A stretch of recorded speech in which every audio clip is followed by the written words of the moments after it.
اللہ کے بندوں، شادی کرو شادی۔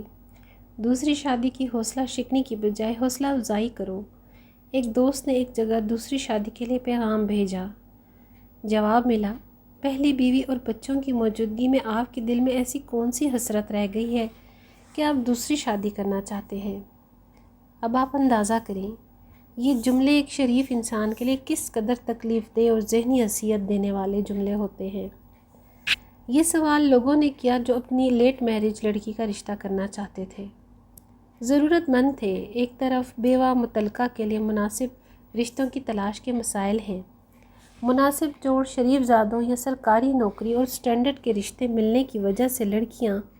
اکثر عمر کے اس حصے کو پہنچ جاتی ہیں جہاں سے واپسی ناممکن ہوتی ہے، اور اچھے رشتوں کی تلاش میں کچھ لڑکیوں کے گھر والوں کی بھی غلطیاں ہوتی ہیں۔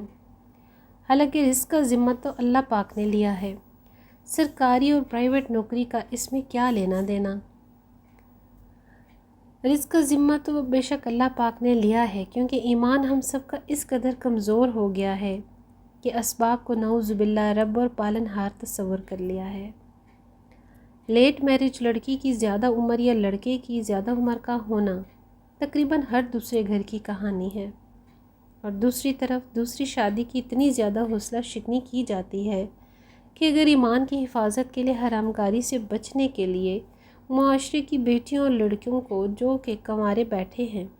عمر زیادہ ہونے کی وجہ سے کسی عشق معشوقی یا اسکینڈل سے محفوظ رہنے کے لیے کوئی شریف اور معقول مسلمان دوسری شادی کا سوچتا بھی ہے تو اس ڈر سے کہ کہیں بات نہیں کر پاتا کہ لوگ جگتے مار مار کر اس کا مذاق اڑا کر اسے جیتے جی مار ڈالیں گے، اور قدرے سیانے اور عقل مند لوگ اسے نعوذ باللہ اتنا غلط، معیوب، نامناسب اور ایسی حرکتوں سے باز رکھنے کا کہہ کر، میاں عقل کرو، دماغ خراب ہو گیا ہے تمہارا، عزت خاک میں مل جائے گی، خاندان کا نام برباد ہو جائے گا، تمہیں اپنی شرافت، نیک نامی، اچھی شہرت پہ داغ لگانے کا بہت شوق ہے کیا؟ اپنی اور خاندان کی ناک کٹواؤ گے، اپنے ماں باپ کی شرافت والی پیشانی پہ کلنک کا ٹیکا لگانے سے بچ جاؤ۔ عمر بھر کی شرمساری، ندامت اور آنسوؤں سے بچنے کا درس دے دے کر بٹھاتے ہیں، اور ایسے لوگوں کی صرف باتوں سے ہی وہ دوسری شادی کرنے کا سوچنے والا زندہ درگور ہو جاتا ہے، اور وہ خود آخرکار زمانے میں ذلیل و رسوا ہونے کے ڈر سے توبہ طائب ہو جاتا ہے، پیچھے ہٹ جاتا ہے۔ وہ سوچ میں ہی یہ سوچنے لگ جاتا ہے، میں نے ایسا کون سا گناہ کر دیا ہے۔ دوسری شادی کے الفاظ منہ سے نکال کر افسوس اس بات پر ہوتا ہے جب ضرورت مند لوگ بھی دوسری شادی کرنے والے مرد میں نامناسب اور غیر معقول عذر اور عیب نکالتے ہیں۔ اکثر تو دوسری بیوی کے زندہ ہونے یا بچوں کا سن کر پیچھے ہٹ جاتے ہیں۔ اللہ کے بندوں، آپ کو چاہیے آپ اس مرد کی شخصیت کو دیکھیں، اس کے کردار کو دیکھیں جس نے اس مشکل ترین دور میں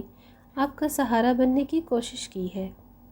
آپ کی بیٹی کا ہاتھ تھامنے کا خواہش مند ہے اس آزمائشوں سے پرفتنوں کے دور میں۔ یہ بات کتنی قابل تعریف اور ستائش ہے کہ ایک شخص آپ کے کام کے لیے مستقبل کے حالات کی سنگینی اور ناگواریوں کو بھی قبول کرتے ہوئے یہ اسٹیپ لے رہا ہے۔ آپ اسے پرکھیں کہ وہ کتنا مضبوط اعصاب کا مالک ہے، اس کے اخلاق کیسے ہیں، اس کی عادات کیسی ہیں، وہ کتنا میچور ہے، اپنے فیصلوں پر انڈیپینڈنٹ ہے یا نہیں، اس میں کس حد تک کردار کی مضبوطی ہے یا نہیں، آیا وہ گھر میں اتنا خرچہ اور کفالت کر سکتا ہے یا نہیں، معاشی طور پر وہ کیسا ہے، اپنی کمٹمنٹس کو پورا کر سکتا ہے یا نہیں۔ بہرحال یہ عنوان تو بہت تفصیل طلب ہے، میری رائے صرف یہی ہے